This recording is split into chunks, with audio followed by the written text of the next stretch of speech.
இந்த வீடியோக்குள்ள போறதுக்கு முன்னாடி இந்த வீடியோட பார்ட் 1 பார்த்துட்டு வந்துருங்க. பார்ட் 1 வீடியோட லிங்க் ஐ பட்டன்லயும் டிஸ்கிரிப்ஷன்லயும் கொடுத்துருக்கேன். அதை பார்த்துட்டு உள்ள வந்தீங்கன்னா உங்களுக்கு ஒரு சூப்பரான ஃப்ளோ கிடைக்கும். புரியுதா? இப்போ நயன்தாரா அவங்களோட வாழ்க்கை வரலாறு எஸ்டிடி பூத்துல இருந்து வெளியில வந்து இவங்களோட லவ் ஸ்டோரிக்குள்ள நுழையுது கதை. எனக்கு இதான் ஃபர்ஸ்ட் டைம். திருவையாரை பத்தி கொஞ்சம் சொல்லுங்களேன். நயன்தாரா விக்னேஷ்வனை பத்தி பேச ஆரம்பிக்கிறாங்க. இந்த மாதிரி ஒரு அடிமை சரி அன்பான பர்சனை தான் நான் தேடிக்கிட்டு இருந்தேன். சோ நமக்கு நாள் இவர் தான் அப்படின்னு சொல்லிட்டு முடிவு பண்ணிட்டேன். அதுக்கப்புறம் ஃபாரின்ல எடுத்த சில மான்டேஜஸ் எல்லாம் போட்டு மியூசிக் எல்லாம் பேக்ரவுண்ட்ல ஆட் பண்ணி அது ஒரு மிங்கிள் பண்ணி வச்சிருந்தாங்க. நல்லா போயிட்டு இருக்குல்ல விட்டுருங்க. அடுத்து நம்ம விக்னேஷ்வன் வந்து சொல்றாரு எங்க அப்பாவும் போலீஸ் தான் எங்க அம்மாவும் போலீஸ் தான். டெப்டி கமிஷனரா? டேய் மச்சான் சும்மா அது சீன் போடுதுடா. 400 வீடு தான் படத்துல அவங்க அம்மாவை போலீஸா காமிச்சதுக்கு ரீசனே எங்க அம்மாவும் போலீஸ் அப்படின்றதுனால தான். நான் சின்ன வயசுல இருக்கும்போதே எங்க அப்பா இறந்துட்டாரு. எங்க அம்மா மட்டும் தான் எங்க 2 பேத்தையும் வளர்த்தாங்க, என்னையும் தங்கச்சியும். என்னப்பா வெயிட்? 87 kgs madam. அவளை ஜாஸ்தி படாதீங்க, திஷ்டி பட்டுடும்.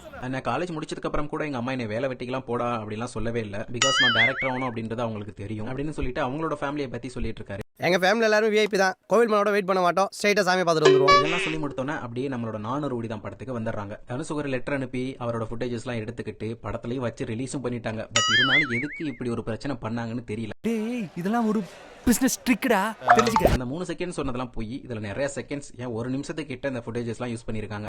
நம்ம கம்முன்னு இருந்தா கதை கந்தலாயிடும், காலத்துல இறங்கிட்ட வேண்டியதான். அங்கங்க விட்டு விட்டு நிறைய ஃபுட்டேஜஸ் வருது. அதெல்லாம் சேர்த்து வச்சு பார்த்தோம்னா 1 நிமிஷத்துக்கு மேலதான் இருக்கும்.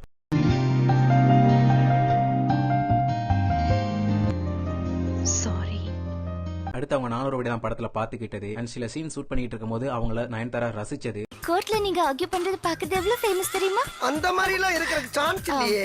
ரசிச்சு முடிச்ச உடனே நயன்தாராவுக்கு தான் ஃபர்ஸ்ட் இவர் மேல லவ் வந்திருக்கு. நயன்தாரா தான் ஃபர்ஸ்ட் டைமா இவர் கிட்ட சொல்லிருக்காங்க. நம்ம விக்னேஷ்வனும் வந்து இது பிராங்க் பண்றாங்க, ஏதோ நம்மள வந்து வம்பிழுக்கிறாங்க கலாய்க்கிறாங்க அப்படின்னு சொல்லிட்டு விட்டுட்டாரு போல. நேர்ல நீங்க ரொம்ப அழகா இருக்கீங்க. போய் சொல்றீங்க. சச்சா என் மனசுக்கு பிடிச்சவங்க கிட்ட நான் உண்மையை மட்டும்தான் பேசுவேன். அப்புறம் ஒரு நாள் போன் கான்வர்சேஷன்ல ரொம்ப சீரியஸான டாபிக்கா பேசி அதுக்கப்புறம் முடிவு பண்றாங்க. அப்ப என்ன உங்களுக்கு ரொம்ப பிடிச்சிருக்கா? உங்களை பிடிக்காதவங்க யாராவது இருப்பாங்களா? தேங்க்யூ. நயன்தாரா இங்க ஷூட்டிங் முடிச்சிட்டு கொச்சின் போயிருவாங்களாம். கொச்சின் போனதுக்கு அப்புறம் அங்க வர சொன்னாங்களாம் விக்னேஷ்வனை. அவர் 1 மாசம் டைம் எடுத்துக்கிட்டு அதுக்கப்புறம் அங்க போனாங்களாம். அவங்க 2 பேரும் கொச்சின்ல மீட் பண்ண அந்த ஒரு மொமெண்ட் தான் 2 பேத்துக்குமே பயங்கரமான மொமெண்டா இருந்துச்சோம். அது இப்போ வரைக்கும் மறக்கவே முடியாதான். இருக்காதா பின்னே? இத்தனை வருஷம் அவ கூட ஒட்டு வரவுமா பழகிட்டு இப்படி திடீர்னு ஆயிடுத்துன்னா லைஃப் டைம்ல அந்த மாதிரி ஒரு மொமெண்ட் மறுபடியும் கிடைக்காதான். அந்த ஒரு மொமெண்ட் வந்து அப்படி இருந்துச்சா அப்படின்னு விக்னேஷ்வனும் சொல்றாங்க, நயன்தாராவும் சொல்றாங்க. செம்ம மேட்ருமா. அடுத்ததா அவங்க லவ் வந்து ஃபர்ஸ்ட் ஓப்பனா பப்ளிக்கா தெரிஞ்ச உடனே ஃபர்ஸ்ட் வந்த மீம் வந்து நாகூர் பிரியாணி உளுந்தூர்பேட்டையில இருக்க நாய்க்கு தான் கிடைக்கணும்னு எழுதி இருந்தா அதை யாராலையும் மாத்த முடியாது அப்படின்ற ஒரு மீம் தான் செம்ம வைரல் ஆனிச்சு. நாகூர் பிரியாணி உளுந்தூர் பேட்டையில இருக்கிற நாய்க்கு தான் கிடைக்கணும்னு எழுதியிருந்தா அதை யாராலையும் மாத்த முடியாது அப்படின்னு சொல்லிட்டு அந்த மீமை பத்தி பேச ஆரம்பிச்சு அந்த மீமுக்கான கதையும் சொல்லி முடிச்சுட்டு ஏன் நாகூர் பிரியாணி உளுந்தூர்பேட்டையில இருக்க நாய் கிடைக்க கூடாதா? கிடைச்சா என்ன தப்பு? இத்தனோண்டு டஸ்ட் இன்னைக்கு இவ்வளவு பெரிய வேர்ல்டா உருவாயிடுச்சு நம்ம சொல்ல முடியுமா? அந்த மாதிரி தான் நானும் அவங்க லவ் பண்ணது, இப்ப மேரேஜ் பண்ணது, கல்யாணம் பண்ணது எல்லாமே அப்படின்னு சொல்லிட்டு சில தத்துவமான வார்த்தைகள் மாதிரி சொல்லிட்டு இருக்காரு. இந்த மாதிரி பேசும்போது தான் காண்டாவது.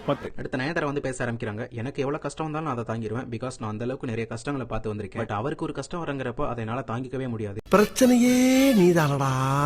என்னோட ஸ்ட்ரென்த்தும் அவர் தான், என்னோட வீக்னஸும் அவர் தான் அப்படின்ற மாதிரி அவரை பத்தி சொல்லுவாங்க.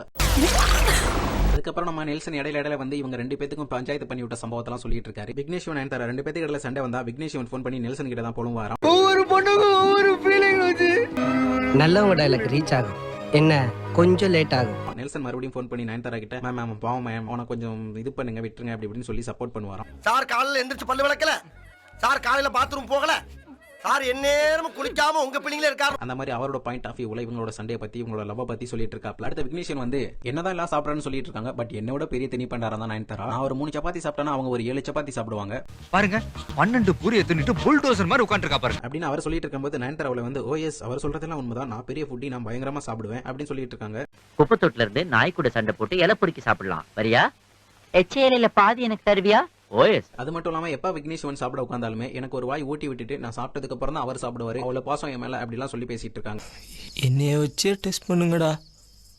அதெல்லாம் சொல்லி முடிச்சுட்டு விக்னேஷ்வன் உள்ள வர்றாப்ல. வந்துட்டு எங்களுக்குள்ள சண்டை வந்தா ஃபர்ஸ்ட் நான் சாரி கேட்டுட்டு பொத்திக்கிட்டு போயிருவேன். ஆனா அவங்க சொல்றதா நான் கேட்டுக்கிட்டு இருப்பேன். கோபத்துல அவன் அடிக்க என்ன அடிக்க அவன் அடிக்க நீ திருப்பி அடிக்கிறதே இல்லையா? அதெல்லாம் நடக்கிற காரியமாங்க. இதை வந்து நான் மட்டும் கிடையாது, உலகத்துல இருக்க எல்லாருமே ஃபாலோ பண்ணா அவங்களோட ஃபேமிலி நல்லா இருக்கும். இதுதான் யூனிவர்சலா இருக்கிற ஒரு ஐடியாவும் கூட அப்படின்னு சொல்லிட்டு அவர் பக்கம் இருக்கிற நியாயத்தெல்லாம் சொல்லிட்டு இருக்காப்ல. இதெல்லாம் கோவம் வந்தா கிரிமினல் ஏதாவது யோசனை பண்ணுவோம், குடும்பம் அழிஞ்சு போகும். தேவையாது இதெல்லாம் எப்படினே? எல்லாம் தொலைநோக்கு பார்வையோட போகணும்டா. இதெல்லாம் முடிச்சிட்டு இப்போதான் இவங்களோட மேரேஜ் டாபிக் உள்ள வர்றாங்க. அவங்களுடைய மேரேஜ் நடந்த லொகேஷன் பாத்தீங்கன்னா ஷெரட்டன் கிராண்ட் சென்னையில இருக்க ஒரு ஸ்டார் ஹோட்டல் தான். ஏப்பா நம்மளே கஞ்சி கூட வழி இல்லாம இருக்கோம், இதெல்லாம் நமக்கு எதுக்குப்பா?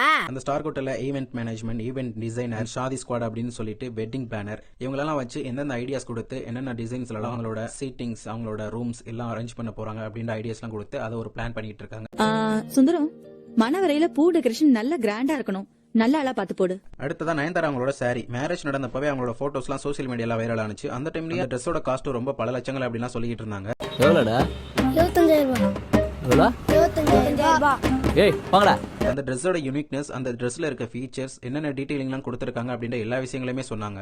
இந்த அளவுக்கு வந்து பார்க்கும்போது ரொம்பவே அழகான ஒரு கலர் காம்பினேஷன், பிளாக் ரெட் அப்படிங்கும்போது உங்களுக்கு சொல்லவே வேணாங்க. அடுத்ததான் மெஹந்தி ஃபங்க்ஷன் அப்படின்னு சொல்லிட்டா பெருசா தான் பண்ணணும், நமக்கு டைம் ரொம்ப கம்மியா இருக்கு அப்படின்னு சொல்லிட்டு மேரேஜுக்கு 12 மணி நேரத்துக்கு முன்னாடி மெஹந்தி ஃபங்க்ஷன் அப்படின்னு சொல்லிட்டு அவங்க பேசிட்டு இருந்தாங்களாம். பட் அந்த வெட்டிங் பிளானர்ஸ் வந்து சர்ப்ரைஸா அவங்களுக்கு தேவையான ஆட்கள் எல்லாம் வர வச்சு சின்னதா ஒரு மெஹந்தி ஃபங்க்ஷன் மாதிரி வச்சு பயங்கரமா சிறப்பா பண்ணிட்டாங்களாம். அது இவங்களுக்கு ரொம்ப சர்ப்ரைஸாவும் இருந்துச்சாம். மெஹந்தி ஃபங்க்ஷன் எல்லாம் முடிஞ்சதுக்கு அப்புறம் அவங்க எதிர்பார்த்த பிக் டே, அந்த நாள் மேரேஜ் டே.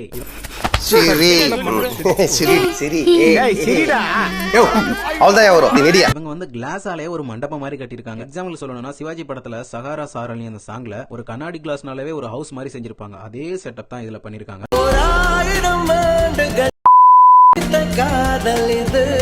அங்க இருக்க சேர்ஸுமே எல்லாமே கிளாஸாலே ஆயிருக்குது. அது வந்து பார்க்க ரொம்பவே டிஃபரெண்டா இருந்துச்சு, வேற லெவலா இருந்துச்சு. அடுத்து என்ன, பொண்ணு மாப்பிள்ள எல்லாம் வந்துட்டாங்க. கோயிலா பொண்ணு அழைச்சிட்டு வா. வாங்க சீக்கிரம் வாங்க. யாருமே என்ன கண்டுக்க மாட்டாங்க. தாலிலாம் கட்டிட்டாங்க. நிறைய செலிபிரிட்டிஸ் உள்ள வந்திருந்தாங்க. ஷாருக் கான், ரஜினிகாந்த், விஜய் சேதுபதி, அனிருத், சரத்குமார், சூர்யா, ஜோதிகா, இந்த மாதிரி நிறைய பேர் வந்திருந்தாங்க. சச்சின் வந்திருக்காக, கூடவே அக்கா ஐஸ்வர்யா ராய் வந்திருக்காக, பக்கத்து தெருவில் ஆட் பிலிம் ஷூட்டிங் நடத்துறாங்க. இன்னொரு விஷயம் சொல்ல மறந்துட்டேன். என்னதான் இவங்க வந்து கிறிஸ்டியன் இருந்தாலும் அவங்களோட உண்மையான பேர் வந்து டயானா குரியன். சினிமாவுக்கு தான் அவங்க வந்து நயன்தாரா அப்படின்னு படிச்சிருக்காங்க. அது மட்டும் இல்லாம அவங்க கிறிஸ்டியன்ல இருந்து ஹிந்துவாவும் மாறி இருக்காங்க. அந்த ஒரு ரீசனால இந்து முறைப்படி தான் கல்யாணம் நடக்கணும் அப்படின்னு அவங்க விரும்பினாங்களா. அந்த ஒரு ரீசனால அவங்க தாலி கட்டுற மாதிரி வச்சுக்கிட்டாங்களா.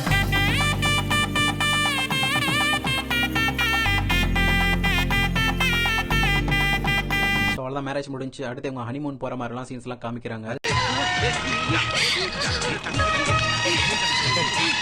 அதுக்கப்புறம் இவங்க சரகோசி மூலமா தான் குழந்தை பெற்றுக்கிட்டாங்க. இந்த மொமெண்ட்ஸ்லாம் அவங்களோட மொபைல்ல தான் கேப்சர் பண்ணிருப்பாங்க போல. இதெல்லாம் சேர்த்து ஒரு கம்பைன்ட் வீடியோவா ரெடி பண்ணி போட்டிருக்காங்க. எப்படி? நல்லா இருக்கு. நல்லா இருக்கியா? படத்தோட கிளைமேக்ஸ்ல எண்ட்ல பாத்தீங்கன்னா உயிரும் உலகும் ஒன்னானதே, ரெண்டும் நாளாகி நாமானதே அப்படின்னு சொல்லிட்டு அவங்களோட பையன் பேரை மென்ஷன் பண்ணி இந்த வரிகளை குறிப்பிட்டு கதையை முடிச்சிட்டாங்க. அவ்வளவுதான். இந்த டாக்குமெண்ட்ரி எப்படி இருந்துச்சுன்னு பாத்தீங்கன்னா இது டாக்குமெண்ட்ரியா அப்படின்ற மாதிரி இருந்துச்சு. சார், இந்த மாதிரி படங்களை இனிமேல் தமிழ்நாட்டில் எடுக்க வேண்டாம்னு சொல்லுங்க, தயவு செஞ்சு. இந்த வீடியோ நீங்க இப்போ வரைக்கும் ஃபுல்லா பார்த்துட்டு இருந்தீங்கன்னா மறக்காம நம்ம சேனலுக்கு like and share and subscribe பண்ணி விட்டு போயிருங்க. அண்ட் இந்த ஸ்டோரி எப்படி இருந்துச்சு அப்படின்றதையும் சொல்லிட்டு போயிருங்க.